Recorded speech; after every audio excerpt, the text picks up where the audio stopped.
Maybe your first experience of putting money in the bank wasn't quite as heartwarming as this, but odds are, years later, you still refer to the balance showing on your bank account as being your money in the bank. But it isn't. If we have a deposit box at the bank, the valuables we put in it are still ours. We're just renting secure space to store them. In common usage, the word deposit means to set something down. But the use of the word deposit to refer to a bank account is misleading. A bank deposit is in reality a loan. What the amount in our bank account really indicates is how much money the bank owes us. It's a record of the bank's promise to pay us money, not the money we deposited itself. The difference is important. The truth is, when we hand the contents of our piggy bank to the bank teller, our money becomes the bank's money to do with as it pleases. All of the money in the bank is the bank's money. None of it is ours. That's why the bank pays us interest. We have loaned the bank our money. This may seem to be a semantic distinction. We know we can go to the bank at any time and take our money out in cash if we want to. But the distinction is not semantic, nor is it trivial. The distinction is crucial. What happens in banking affects everyone, and yet few of us know anything at all about how banking really works. The entire world economy now runs on a system of credit provided by banks, and when that credit system breaks down, everyone suffers.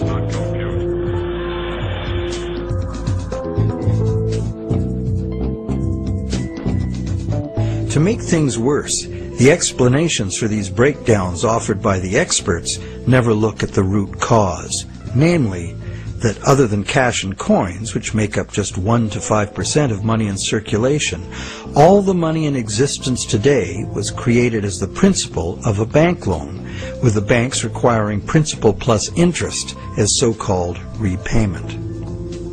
Not only does this make the existence of money entirely dependent on the existence of bank credit, it makes the system as a whole bankrupt by design, as total debits, principal plus interest, exceed total assets from the moment the first loan document is signed.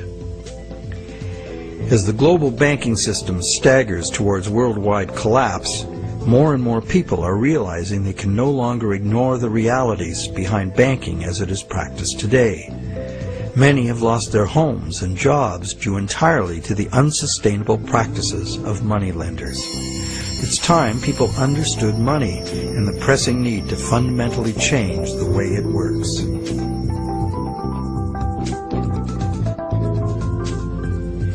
Clarifying what the words used in banking really mean is the first step.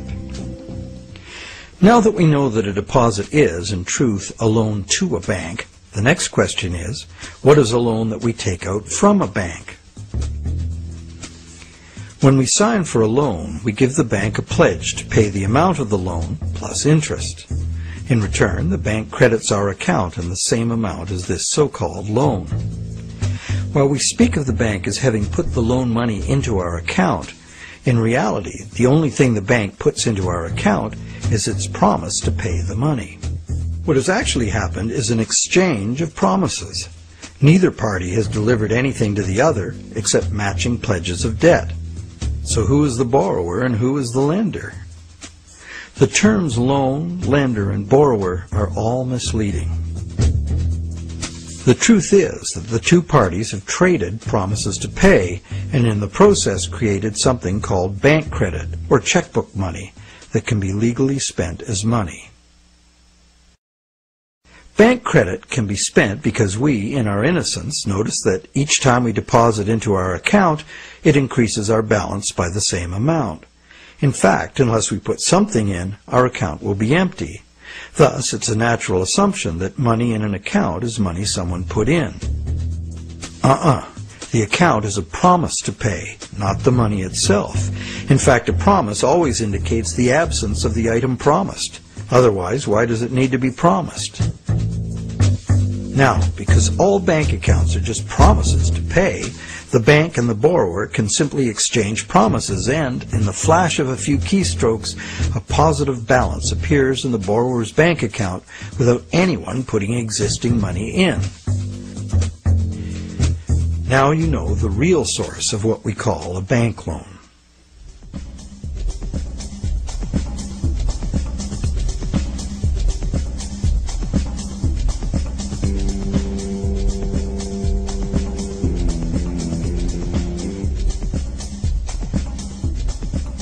How different would it be if two parties just got together in a basement with a printing press and created new money that way?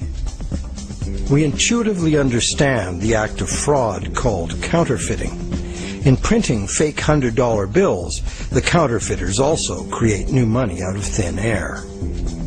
Money gives us the ability to purchase the real goods and services of the world. It's clear that the counterfeiters have created new ability to purchase real goods and services without giving anything in exchange except a fancy piece of paper. Counterfeiters get something for nothing directly at the expense of whoever gets caught with their counterfeit money. And if the counterfeit money is not discovered, it dilutes the money supply, stealing from everyone. Counterfeiting is a serious crime, and it is easy to understand why. It's cheating on a basic social agreement, thou shalt not steal. But taking a loan from a bank also creates new purchasing power. However, instead of being considered a form of theft, it is the very basis of our monetary system.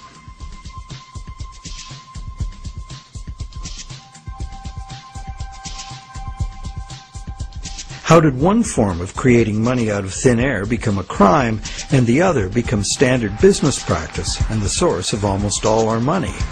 For this is what has happened. To understand how, we need to look at the history of the laws governing commerce. But before that, we need to understand the logic of the loan process itself.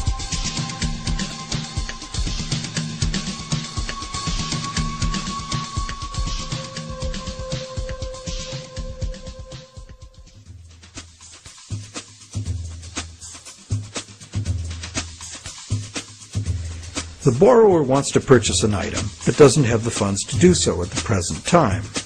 However, the borrower does have confidence in having sufficient funds over time to pay both the original price of the item and the interest on a loan. So he goes to a bank to arrange a loan. The borrower is capable of making a credible promise of money in the future, but otherwise, at this moment, he comes with empty pockets. That's why he needs the loan.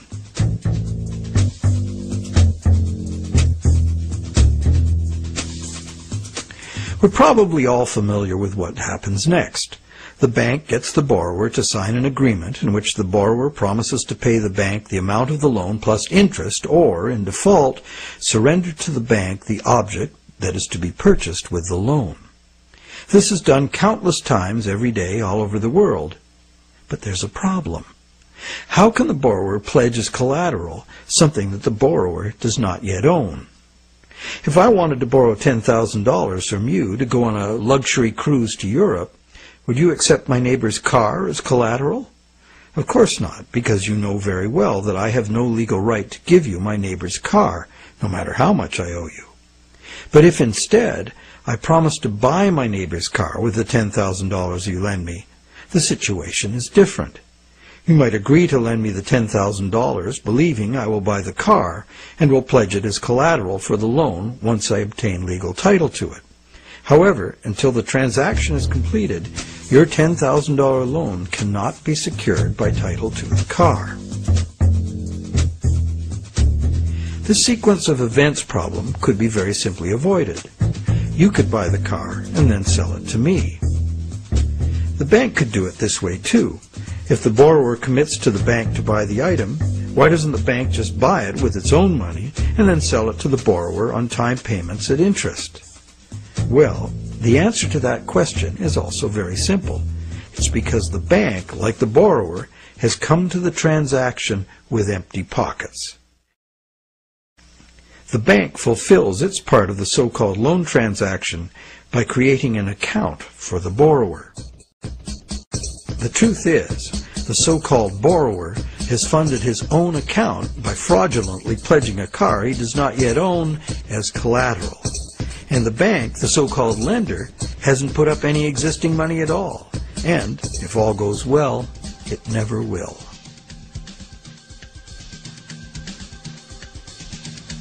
The borrower believes the new numbers in his account now represent his money in the bank.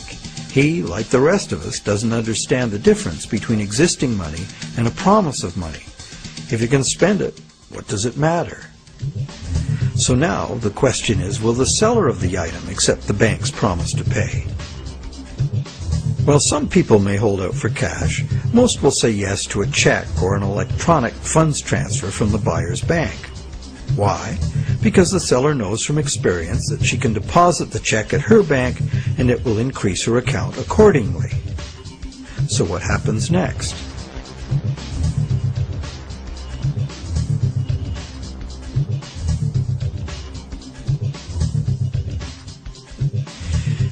Well, obviously the buyer's bank now owes the seller's bank the amount of the loan. So you might be thinking, isn't this where the money comes out of deposits?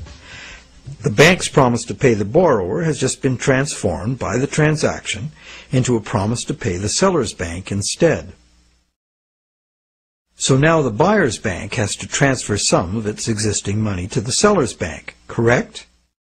Yes, but probably only a small proportion. And over the long term, as long as the bank gets its fair share of deposits, the net amount of existing money the bank needs to cover its loans can theoretically be zero. How? Well, imagine first that the seller has her account at the same bank as the buyer. She deposits the buyer's check into her account. All the bank has to do to complete the transaction is reduce the buyer's account by the same amount it increases the seller's account. As both accounts are just promises, no existing money is involved in doing this. What is the end result? The bank has created bank credit for the borrower to the sum of $10,000. The borrower has bought the car that existed in the world of real things, and the seller now has that bank credit of $10,000. Thus, a brand new claim upon $10,000 worth of real goods of value was accomplished with absolutely $0 of the bank's or anybody else's money. On top of that, the bank gets to have all this so-called money paid back by the borrower's honest toil, plus interest, or the bank gets the car. Magic like this is usually seen on stage. So now let's examine what happens if the seller deposits her check in a different bank. Won't that require a transfer of existing bank funds from the buyer's bank to the seller's bank?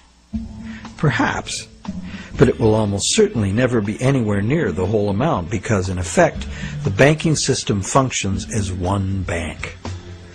To illustrate, let's add another transaction to this scenario. That same day, the seller's bank made a similar loan to a little old lady who bought a mega home theater system. The electronics store deposited her check at their bank. The electronics store's bank made a similar loan that was deposited at the original borrower's bank. And when all the various balances were settled, the banks didn't owe each other anything. And even if there were differences, they would have been just a small portion of the total credit created. So, at this point we can say that although banks don't actually lend out their depositors' money, as most of us imagine, they still need deposits to make loans. This is because banks need incoming credit from other banks to offset their own credit being deposited at those banks. As long as banks keep their outgoing credit balanced with incoming credit, they are free to make new loans and thereby keep creating brand new credit money. None of it will ever have to come out of the bank's pockets. The bank is free to invest its own funds in corporate and government bonds and whatever other instruments their charter allows. If one draws a diagram of it all, it looks like this. The interest governments and corporations pay the banks on their bonds is paid by us. We pay it as a portion of our taxes, and we pay it in the price of all the goods and services that we buy. And there is another thing passed on to us as well, and that's the risk that the bank will go broke and not be able to honor its promises to pay. Now you may wonder, how can a bank go broke if it doesn't put any money up in the first place? What have they got to lose? The answer to that question is that banks differ from counterfeiters in that the banks are legally allowed to create new money, but only by certain rules of accounting.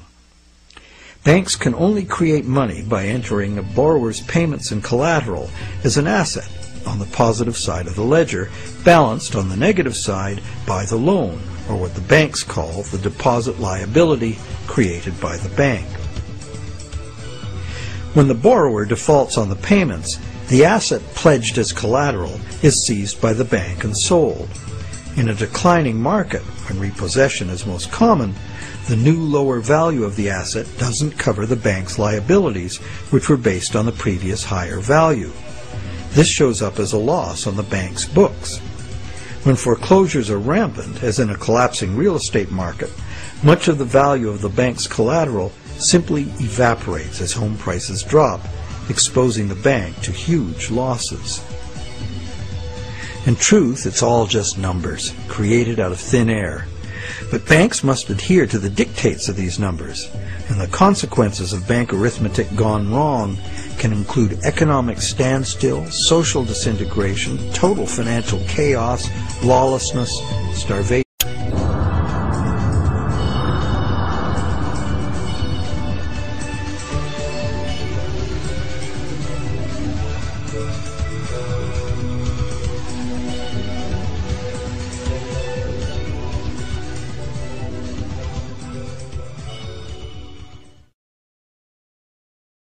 However, for the purposes of understanding the anatomy of a loan, we shall assume that the system is still functional, and all three of the loans we were looking at will get paid.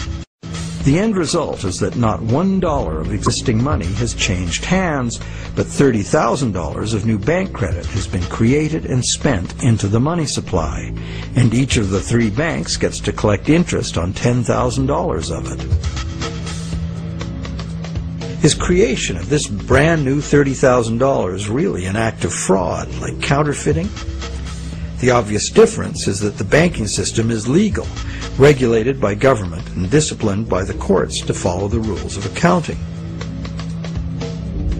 Another difference is that there is no obvious victim, like the person getting caught with a counterfeit bill.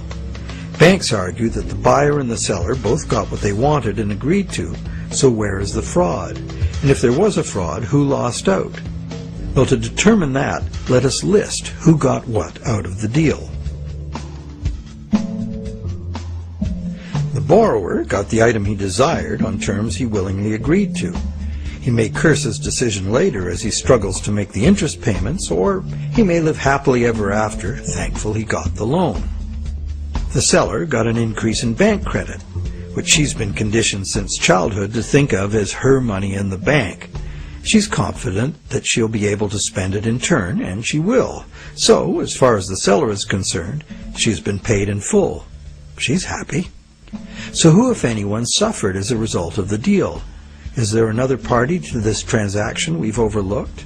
Well, there's also the bank that gets to collect interest on a promise to pay money. That's the business they are in and usually do very well by. And anyone else? Well, where did the car come from? It came from the world of real things. Natural resources, energy, and labor were expended to produce it. What if we consider the hidden party to be society at large and the natural world from which all things ultimately come? Because the brand new bank credit money didn't just sit there, it got spent into the general circulation in the real world. It's the real world that ultimately gets the new money in exchange for its car. This new money might stimulate new production, temporarily enlarging the economy, making lots of people happy. In fact, it often does, as most bank credit comes into being as a home mortgage, stimulus for the residential construction industry, a big provider of good-paying jobs. However, after its initial productive use, this newly created money will basically just dilute the money supply, reducing money's purchasing power by a very small amount. So, in contrast to counterfeiting, where the loss occurs to a specific victim, here the loss is borne by us all, because the real substance of the loan, the car, was extracted from the economy at large by a slight loss in the value of everyone's money.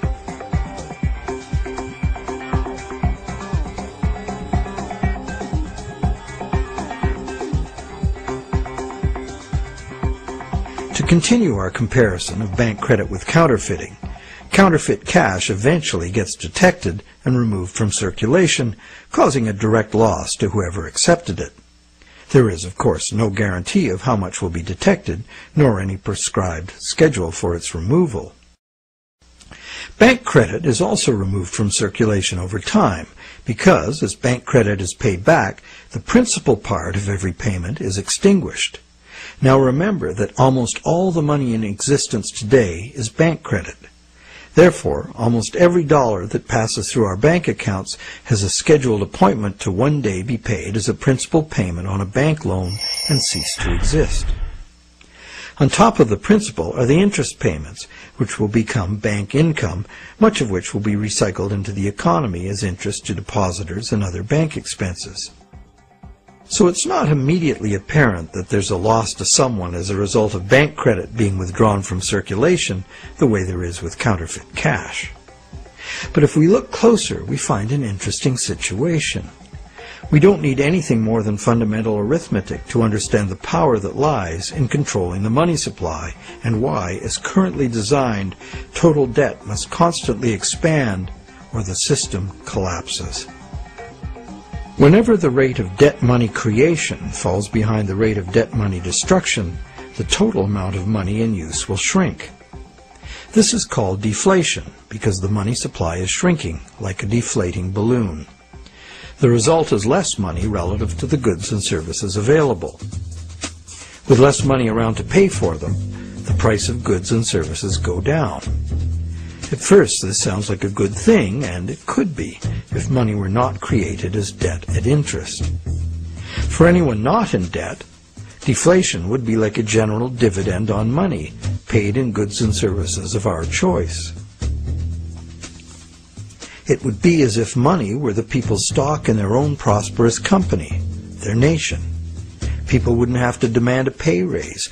If a nation were more productive as a whole, thus deserving of a raise, everyone would benefit automatically by having their money buy more.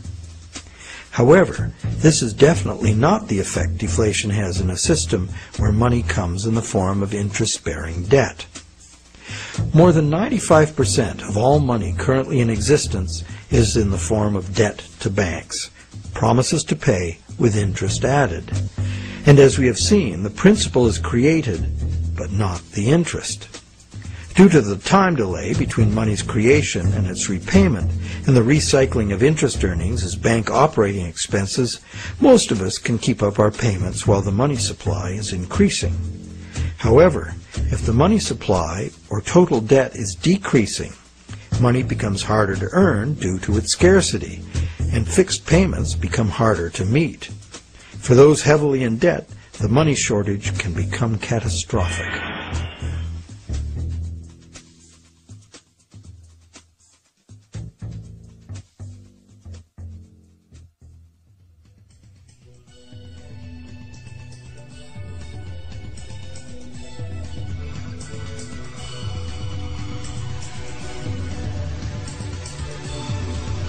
Unfortunately, the psychological effects of falling wages and prices rapidly accelerate the process as borrowers, including large businesses, lose confidence in being able to repay loans, so that they don't sign up for any. And without new loans to replace old loans, the money shortage rapidly gets worse, resulting in a decrease in jobs and purchasing power, even in the midst of abundant resources and productive capacity.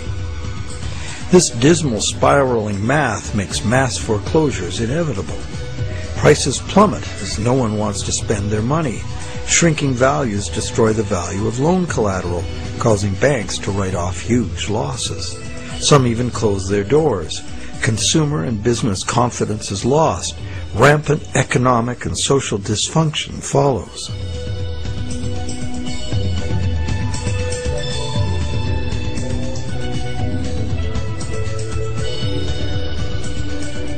This disastrous spiral cannot be turned around unless the government creates new money itself or goes deeply in debt to private banks in order to create enough new money to reorganize and rejuvenate the economy.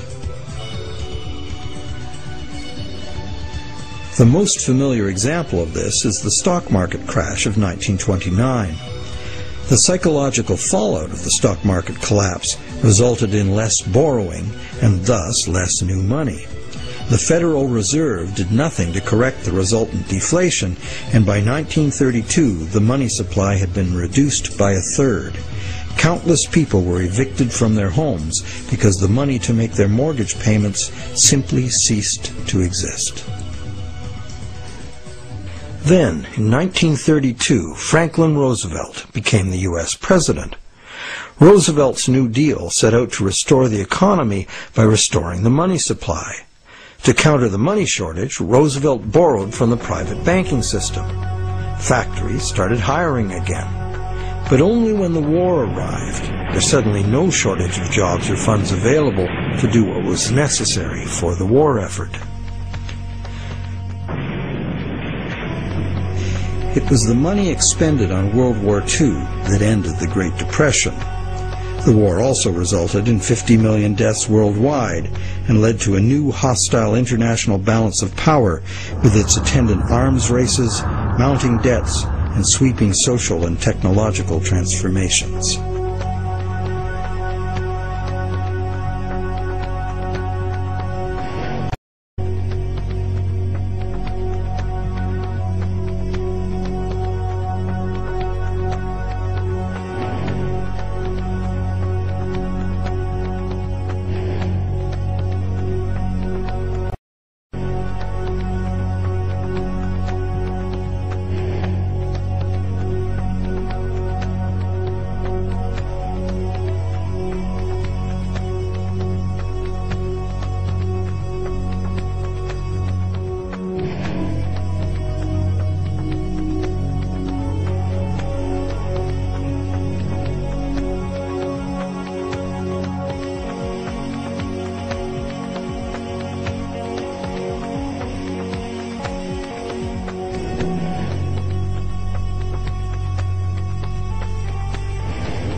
The cycle of economic boom and bust is commonly called the business cycle, as if it were a natural occurrence like the hydrological or carbon cycle. These natural cycles are ultimately driven by the sun. But what is it that drives the business cycle? One answer is the supply of money. And as we have seen, the supply of money is dependent on loans.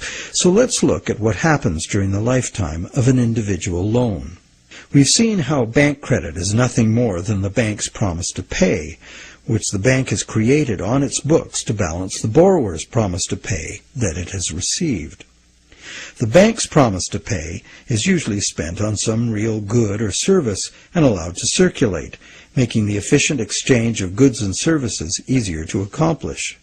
As a medium of exchange, today's promise to pay money is unsurpassed in its usefulness and flexibility. However, because no money is created to pay the interest, a seemingly impossible situation is created. On the face of it, if borrowers had to pay the interest they owe all at once, they would have to fight it out for a limited sum of existing money that was very much less than the total owed. The percentage that would be unable to pay off their loans would be simple to calculate.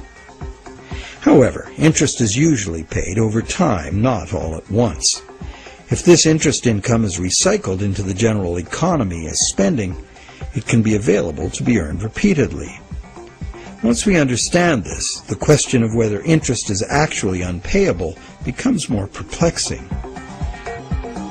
Is there such a thing as a sustainable system of lending that does not produce mathematically inevitable defaults? In the Middle Ages, usury, meaning charging interest or any form of making gains solely from having money, was condemned as a sin. While the justification was moral, the reason was practical. In a fixed money supply like gold, anyone systematically rolling over all of their loan money at interest will soon end up with all the money. This problem was a big factor in the ruin of Rome. Private accumulations of gold forced the government to mint coins made of base metals instead of the real thing. Debased currency led to failing confidence and ultimate decline. The lesson was well learned. For the next 1,000 years, the Roman Catholic Church declared collecting interest on a loan to be a sin punishable by excommunication. In some countries, the penalty for practicing usury was death. Is charging interest really a sin? While today it seems very reasonable to charge for the use of money, there's a simple and unavoidable problem with doing so. Unless moneylenders spend every penny of interest they receive in such a way that the borrowers can earn it again, the borrowers are going to come up short, regardless of their hard work and personal virtues. Someone will default simply as a result of the arithmetic. This is easy to picture where there's a fixed money supply like gold coin. As long as all of the coins taken in as interest are spent so that the borrowers can earn them, the same coins can be used to pay the interest over and over. The lender can profit by buying real things with this coin, but the coin itself must be spent, not lent nor removed from circulation. Leaving aside any moral considerations, this arrangement would be sustainable. However, if the interest coins are re-lent at interest or removed from circulation by hoarding, there will be an inherent shortage of coins with which to pay off the aggregate debt.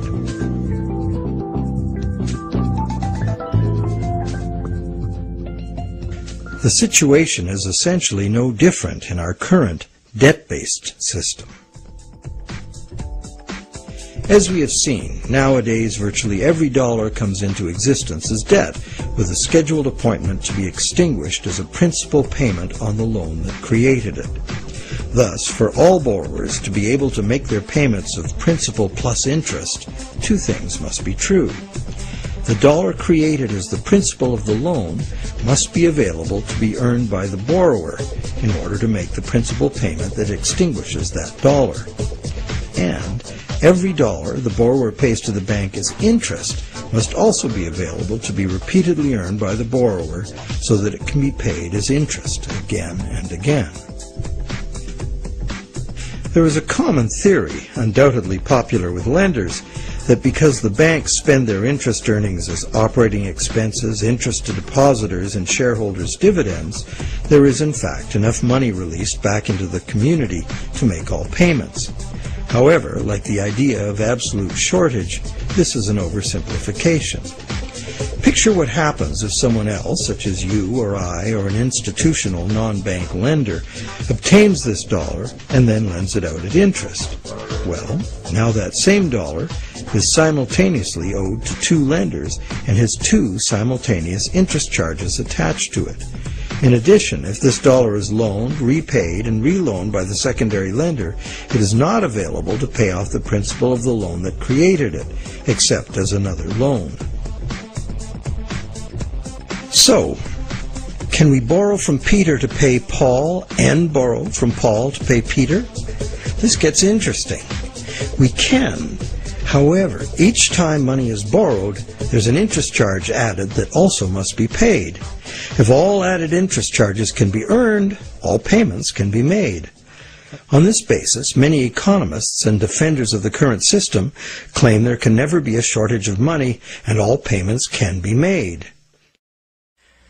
But this seems to be a false assurance. For instance, if secondary lenders capture some of the money needed to retire the loan that created that money, the original loan can never be retired. The deficiency will have to be borrowed over and over forever, each time at interest. Each deficiency will be cumulative, adding to an ever-building total of debt that can never be paid off. And it stands to reason that for each added interest charge in the system as a whole, something extra is demanded of the system as a whole to pay for it. This affects everyone, producers, governments, and consumers. For producers, that something extra must be raised through higher prices or more sales. However, competition for more sales usually requires lowering prices, necessitating even more sales, and leads to overproduction and saturation of the market. The end result can mean job losses, plant closures, and bankruptcies. For governments, that something extra is raised by increasing taxes. But increasing taxes drains money from the productive economy, resulting in a reduction in the collective ability to pay taxes, which then necessitates increased government borrowing and additional interest charges. For consumers, something extra can mean getting an additional job, or borrowing to pay past debts, or paying off debt over longer periods of time. However, competition for jobs tends to lower wages, and paying over longer periods of time adds enormously to the amount of interest owed. And of course, borrowing to pay off past debts is like trying to fill a hole with more hole. And that is the situation we find ourselves in today. Producers can't sell more because consumers can't afford to buy. Governments are cutting taxes, not raising them, hoping to stimulate consumer demand. And consumers' real incomes are limited or even falling due to competition for a limited number of jobs. Therefore, any increase in the total amount of interest charges within the monetary system as a whole will result in a genuine shortage of money. This is because the real productive economy is limited by the availability of nature's resources. The productive economy exists to serve actual needs. It simply cannot keep pace with the demands of the artificial financial economy, which has an unlimited appetite for profit, and which operates with no regard for the natural limitations of the real world.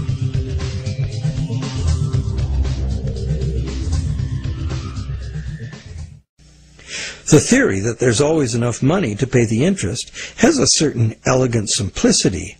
However, by the very nature of the assertion to be true, it has to be 100% true.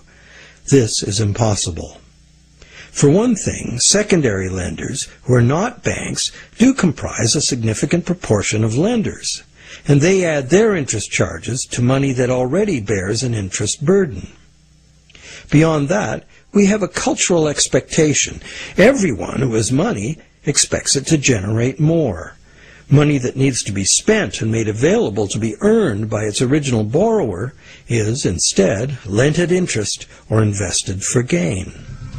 Therefore, we can conclude that the two conditions that must be true for all borrowers to be able to make their payments of principal plus interest and thus permanently discharge their debt, those conditions are not met by the current system.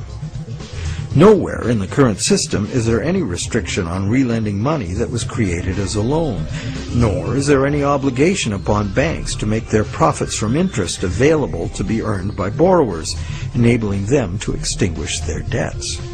Quite the opposite. Banks invest these profits to make further profits. And it's not just the banks that cause the problem. Anyone who takes their ball of money and starts rolling it like a snowball to make it bigger does so at the expense of borrowers who will not find that money available to pay their debts, except as more debt. And of course, those rolling the biggest snowballs pick up the most snow. As the saying goes, the rich get richer and the poor get poorer. Money needed by borrowers in the lower realms of workaday productive economics moves upstairs to play in the casino world of abstract financial profit, and that's a world where transactions are little more than gambling on numbers in an effort to achieve higher numbers. They have little or nothing to do with providing the necessities of life.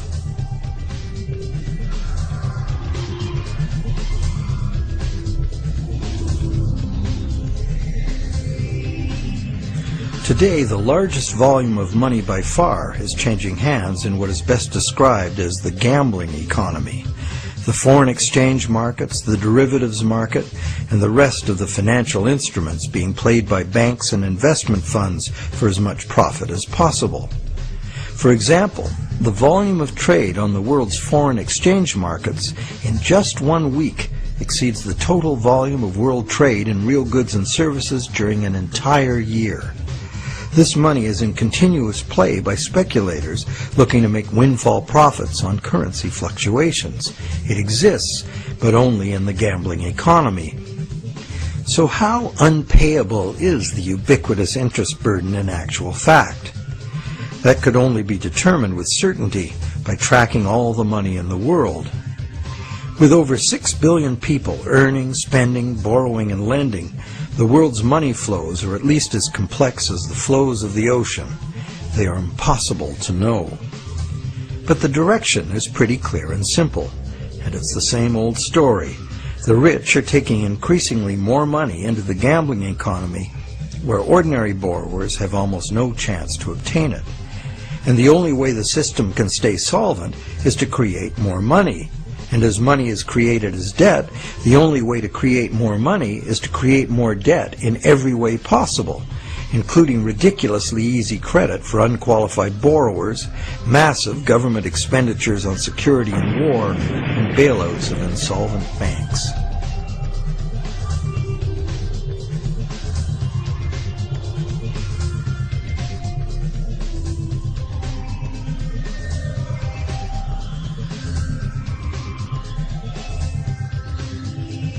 How does the individual loan cycle relate to the boom and bust phenomenon known as the business cycle?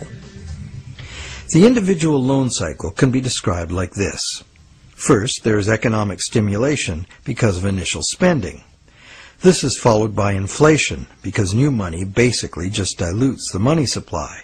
And eventually, inflation is followed by deflation as loan repayments gradually extinguish the principal, removing that money from circulation. As long as the individual loan cycles don't match up, these cycles can smooth each other out. This creates a fairly stable money supply that leads to fairly stable prices, although continuous growth of the money supply is required, at least in part because, as you will recall, the money to cover the interest was never created. This is the model on which our economy is currently based. Avoiding deflationary spirals and keeping inflation at a level that doesn't upset people's apple carts constitutes the art of managing the economy, which is rather narrowly defined as achieving so-called price stability. However, a look at the purchasing power of the US dollar in real goods over the last century instantly reveals what this so-called price stability has really meant. The dollar has clearly lost almost all of its value, 96%, and is continuing to do so at a rapid pace. So price stability is not being achieved, and one hardly needs a degree in psychology to understand how human nature itself would turn the individual loan cycle into the collective phenomenon of the business cycle. The simple reason being that if one person sees great prospects and is doing well borrowing and expanding, others would have the confidence to do the same. Beyond the merely psychological effects, if one business is expanding on the basis of credit, its suppliers and distributors will find it necessary to do so as well, or lose that business to someone who will. The same herd effect would occur for a gloomy outlook and accompanying credit contraction. Thus, it is entirely predictable that individual loan cycles would have a built-in propensity to line themselves up rather than be randomly distributed. And when they do, we see the larger scale cycle called the business cycle emerging directly from the cumulative effects of individual loan cycles. So, to sum up, one could say that out of the exchange of promises made by the bank and the borrower, society gets chronic inflation and a dependency on banks for increasing infusions of money to pay ultimately impossible interest payments. This results in an inescapable treadmill of accelerating debt and depreciating money, the only alternative being a deflationary collapse of the economy followed by social chaos or war. This eminently unhealthy situation filters down through society, wreaking harm on every level. We are like addicts, but the fix is not more and more heroin, it's more and more credit money. And eventually, our collective ability to borrow and repay so much credit becomes exhausted. This then creates the need for constant expansion of credit into new markets, in essence creating a fiscal imperative to drive everyone in the world further and further into debt forever. In the United States, this constant debt expansion has led to a total credit market debt in 2008 of more than $53 trillion, which is about 5 times the total annual income of the entire country. So is the world at large happy about its end of the loan transaction? Probably not. But the world at large has very little awareness of where these problems originate, the elusive system of counterfeiting and hidden control that is modern banking. And how about the banks? How have the banks fared as a result of this system? Well, first, by putting up only a small fraction of the money they ostensibly lend, the banks have obtained a river of income from interest payments on consumer loans and mortgages. Second, by using their credit powers to acquire large portfolios of corporate and government bonds, banks collectively appropriate over government and industry. And thirdly, due to the inevitable defaults and foreclosures, the banks gain legal title to a lot of real property the world over. And finally, if the worst happens, if borrowers default en masse, causing the banks large losses, the government is forced to rescue the banks with multi-billion-dollar bailouts to save the financial system. And what are these bailouts financed with? You guessed it, more taxpayer debt. It is really quite an achievement to pull this off, and without most of the victims even being aware of it. If you're now thinking there ought to be a law, well, there is. There's a whole body of law that makes all of this legal. So how did a system like this ever become the law? To answer that, we go back to England in the mid-17th century.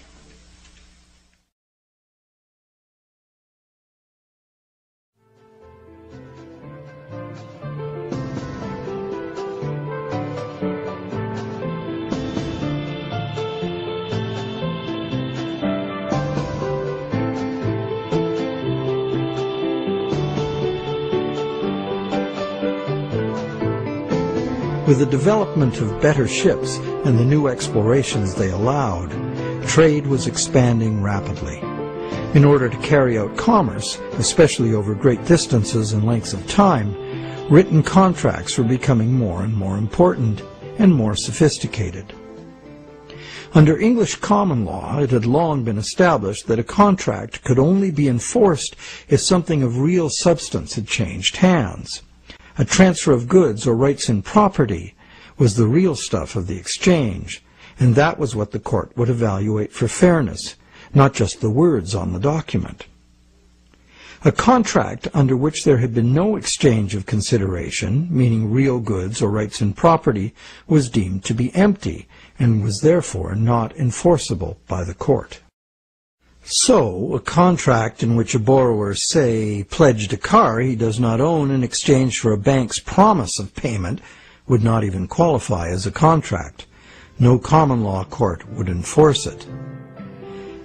As well, in the event of a dispute over a contract, under common law, only someone who had actually provided consideration to the transaction, in other words, only someone who delivered the goods, had the right to sue in court for fulfillment of the contract by the other party.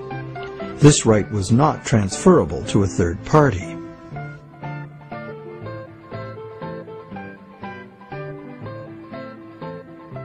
When early traders went off personally on expeditions with trade goods, they bought those goods at home with their local currency and would sell them for foreign currency in the distant destination. They would then buy foreign goods with the foreign money, bring those goods home, and sell them for their local currency. Pretty simple. But as trade became more sophisticated, traders became more inclined to stay home and just hire ships to carry out deliveries. This gave traders the freedom to import cargoes of foreign goods from different sources than the destination to which their home goods had been exported. Thus, a problem was created.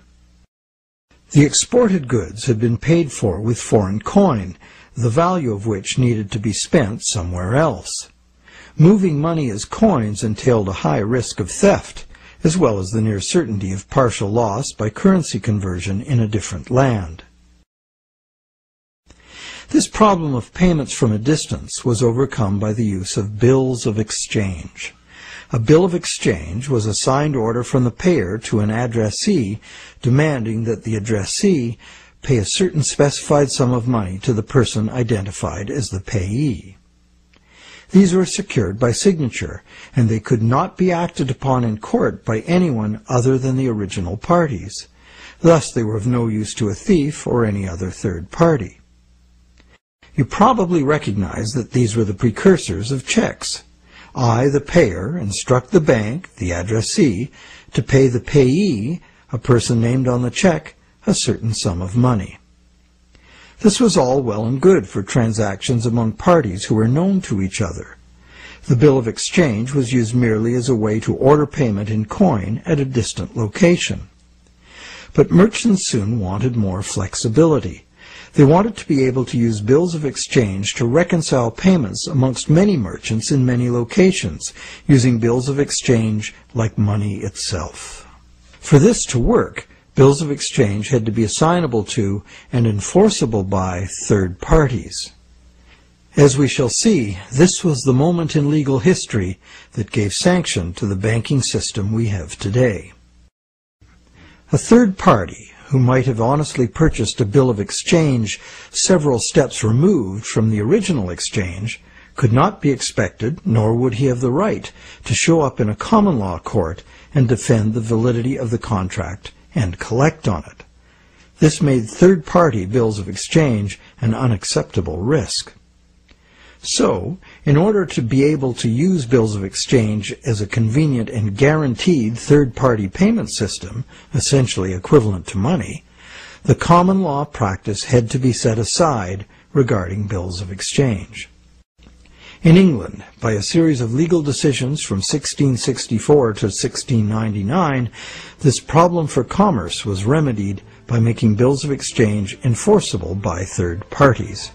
If a third party had purchased a bill for valuable consideration and in good faith, having no apparent reason to suspect fraud or some deficiency in the right of the seller to sell it, then the bill automatically became good and enforceable by the court against the signer.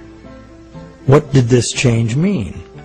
It meant, essentially, that any bill of exchange would be considered legitimate once it was sold. Bills of exchange and all other subsequent types of signed promises to pay, with the notable exception of checks, became transferable and enforceable in court, just what the merchants wanted. Now debt contracts could be sold like things, and transacting business would be a whole lot easier. Not only that, it opened up a whole new market for profit seekers, trading in bills of exchange themselves. The marketing of debt was born.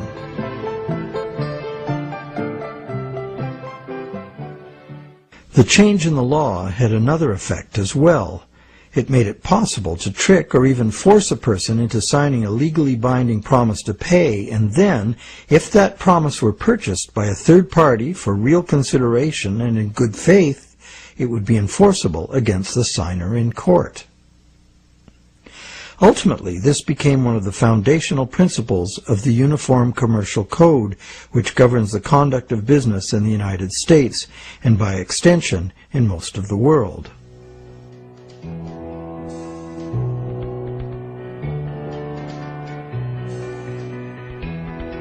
Think about it. If we buy a stolen laptop from a guy on the street, we're guilty of receiving stolen goods, a criminal offense. Doesn't matter if we paid honest money and were unaware the goods were stolen. The court will restore the goods to the rightful owner.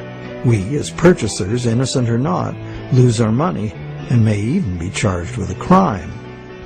But if we buy a loan contract from a banker and give him real value for it in good faith, it doesn't matter that the loan contract may have come into existence under false pretenses. Whoever signed it is required by commercial contract law to pay up, and the courts will enforce the obligation. Today, debt contracts come in a myriad of forms, including and especially loans and mortgages.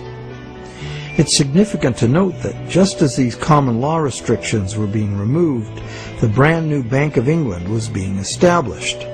The first bank state-authorized to create money out of thin air. The new laws fit in perfectly, making the new bank's empty contracts enforceable against the so-called borrower.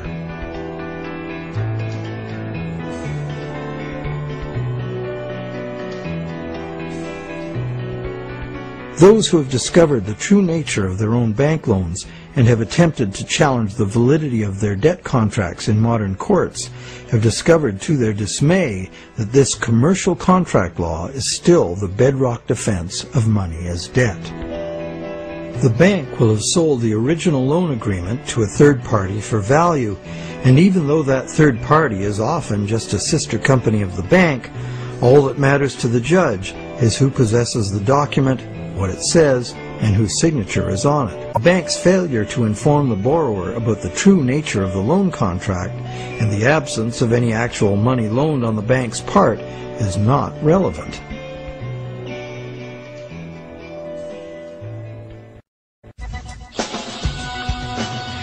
So, to conclude our investigation, it appears that modern banking practice rests on several distinct violations of common law, common sense, and natural justice. The first violation is the fraud the borrower commits by pledging as collateral property the borrower does not yet own. And the bank is complicit, as it knowingly accepts the fraudulent pledge as backing for the credit it creates. The second violation is the failure of the bank to disclose the true nature of the contract. The bank calls it a loan, leading the borrower to believe that he or she is receiving a loan of existing money. But the bank knows full well it has provided only a brand new promise to pay, simply typed in on a computer screen. A promise that the bank knows it will probably never have to fulfill. Thirdly, the loan agreement should be invalid, because impossible contracts are legally invalid. The bank is creating an impossible contract because the conditions required to guarantee that the borrowers have the opportunity to pay off the principal plus interest are not met. Unless the system enforces 100% recycling of both principal and interest, which it emphatically does not, some borrowers are going to default and lose their collateral simply due to the systemic shortage of money. The fourth violation is the violation of natural law by the law of contracts, which confers automatic legitimacy of title on any contract if the contract is sold to a third party for valuable consideration. This violates the principle that one cannot give better title to something than one has. But perhaps the biggest fraud of all is that most of the people who produce the real wealth of the world are in debt and at risk of losing everything they have worked for to bankers who fabricate money out of mere promises to pay. And where does this leave us? We are hostages in an economy that must grow faster and faster to keep up with an ever-growing money supply, where the entire system collapses in ruin. The money system as currently structured refuses to recognize that the real economy is limited by the capacity of the planet to provide the raw materials and waste disposal services the economy needs. The planet is finite, and therefore it should be obvious that the economy cannot grow at an accelerating pace forever. Our current money system runs like the bus in the movie Speed. It could not slow down, or the bomb planted on the bus would go off. And our situation is even worse, because the rate of debt creation must forever accelerate, or the entire economy crashes. The notion that infinite, perpetually accelerating growth is possible is the great fallacy of modern economics. It is a fatal delusion born of greed. An economic, social, and environmental crash of unprecedented proportion is surely inevitable, and this monetary system is utterly and hopelessly incapable of adapting to it. No wonder monetary reformers around the world insist that the entire monetary system needs to be rebuilt from the ground up.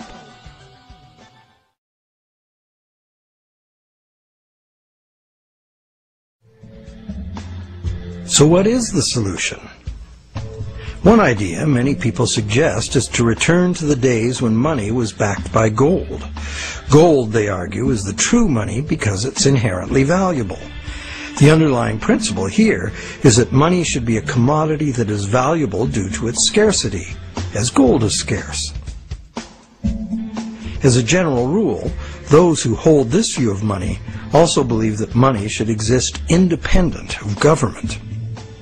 Another school of thought, diametrically opposite, is that the creation of money should be the exclusive prerogative of governments. Government, which represents all the people, should spend money into existence in the public interest, thus backing the currency with what it was spent on.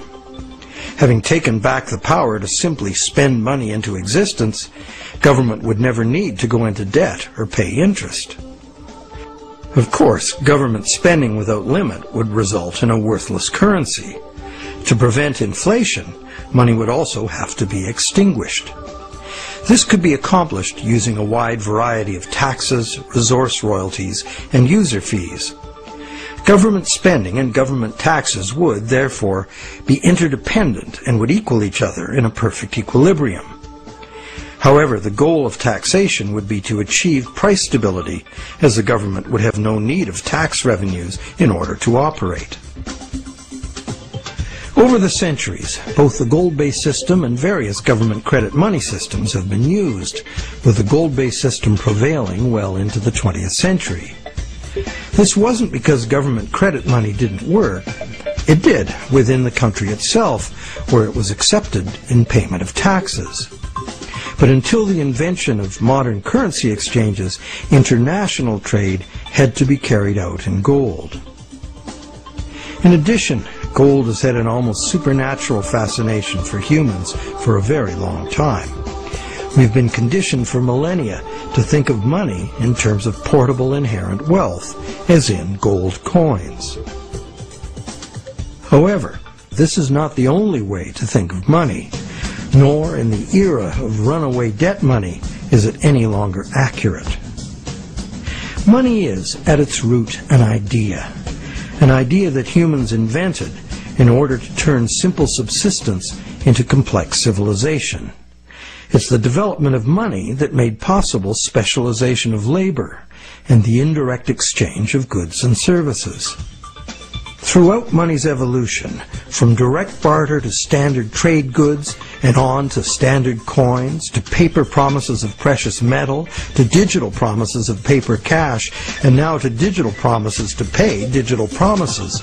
Throughout this long evolution, the prevailing idea has always been to achieve greater flexibility by using convenient and secure promises to pay instead of money itself. The problem with promise to pay money has always been that it provides a golden opportunity to cheat, to create more promises than there is real stuff to back those promises up. But is there a way to make the exchange of actual money just as convenient and secure as the promise to pay system? Now there is. Digital money, convenient and secure, is now a possibility because of new encryption technologies. It works like this. Imagine taking the serial number off a dollar bill and dispensing with the paper. What do you have? A digital dollar. A digital dollar that can now be electronically transferred around the world just as easily and securely as a promise to pay dollar. However, and this is the big however, the digital money, while being entirely electronic, is also like a metal coin. It can never be in two places at once. Thus, the multiplication of promises can be prevented by insisting on actual payment in cash, paper or digital. We don't even need to keep this digital cash in a bank, as it provides its own safekeeping and can be transferred by internet. And instantly transferable digital money could perform intelligent functions far beyond anything money has been capable of before. For instance, with simple math programmed in, money could be made to calculate its own value, eliminating human speculation, manipulation, and error. Wouldn't that be something? In the meantime, efforts are already underway to reform the monetary system through legislation. Initiatives like the Monetary Reform Act and the American Monetary Institute's Monetary Act have already been written, prescribing in detail how to return the power to create money exclusively to government, and thus limit banks to lending existing money, just the way most people imagine it works now. While differing in detail, all such reform proposals, in whatever country they originate, always advance the same simple idea. The benefits of money creation belong to the public. At present, money is created not for the benefit of society, but for the profit of private banks. Banks like to create enormous amounts of money from our debt because the more we borrow into existence, the more interest the bank gets to collect, and the richer the bank becomes. In the process, the banks gain more control over everyone, individuals, industry, and government alike.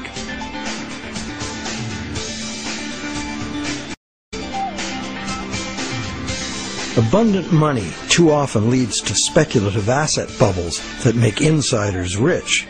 But, as we have witnessed, these bubbles inevitably burst under the unbearable weight of ever-increasing interest demands. The losers are many, including governments. Already burdened with huge debt and shrinking revenues, governments are forced to add trillions to that debt in order to rescue the banks that are the cause of the problem. Otherwise, we would have no money system. It's an absurd situation, and a tragic one, considering that government could instead create the money itself and spend it interest-free on infrastructure, education, or universal health care. And most of that debt-free money would enter the economy as wages, circulating through all levels of society for everyone's benefit. This kind of abundant money would fund a reinvigorated, productive economy in which the savings of the people could fund honest loans of real existing money. At its root, Money is a means by which we exchange real value. Without real value in the world, money is nothing. As we have seen, it's the real world that makes the loan, not the bank. We, the people, in conjunction with the material blessings of the natural world, are the source of all real wealth. Therefore, money creation and its benefits belong to the public, not to private bankers. And what about interest? As we have seen, interest poses an arithmetic problem. And it's a problem that can only be solved in three ways. 1, defaults and foreclosures. 2, perpetual growth of the money supply. Or the preferable and only other solution, 100% recycling of interest as spending. But such full recycling could only be accomplished by nationalizing the banking industry in the public interest. For example, interest earnings from public service banking could be paid to all as a citizen's dividend. Or it could be used to fund government in place of taxes, as was done successfully in colonial Pennsylvania. And that's just one instance of a society that organized its monetary system differently. There have always been alternatives, and there are alternatives now. What the evolution of money really teaches us is that the real measure of money's value is, very simple, its usefulness as money. And there are several different ways to create useful money. For instance, money can simply be an individual's private promise to pay, a pledge of one's own product or service, as in such community currencies as the let system or time dollars. Thousands of these community currencies already exist in circles of trust where members can be counted on to honor the credit they issue for themselves. And such community currencies can be a lifesaver in the event of a catastrophic collapse of the conventional banking system. When money shortages or hyperinflation disrupt trade and bring economic standstill, a working community currency can sustain a local economy. Are such proposals radical? You bet. But there are unprecedented challenges before us. No longer can exponential growth allow us to sustain a monumental debt that must ever increase to prevent the house of cards collapse of the whole system. Increasing wealth disparity, crushing debt, failing banks, and social and environmental catastrophes are what we face unless we radically change course. We must transform our monetary system to one that can adapt to a future we can now clearly foresee. To begin, we must examine monetary system designs that can deal with widespread economic shrinkage without inducing mass foreclosures and bankruptcies. But what can you do right now? Well, right now there are people and organizations around the world that understand the problems and the injustice of today's monetary system, and you can join them in their effort to bring about the fundamental changes we need. It's time to talk to our friends. A financial crisis is the ultimate teachable moment. When bankrupt banks have to be bailed out by the governments the banks were formerly lending to, the contradictions, the fraud, and the fatal flaws of the current system are laid bare for all to see. But the solutions are there to see too if we look. We cannot afford business as usual. Making adjustments to the current system will not save us. The changes we need to make are radical and dedicated to the good of all, not the profit and control of a few. To make these changes, we must leave behind our outmoded assumptions and misplaced faith. We must face the challenge of a complete transformation. Reality calls.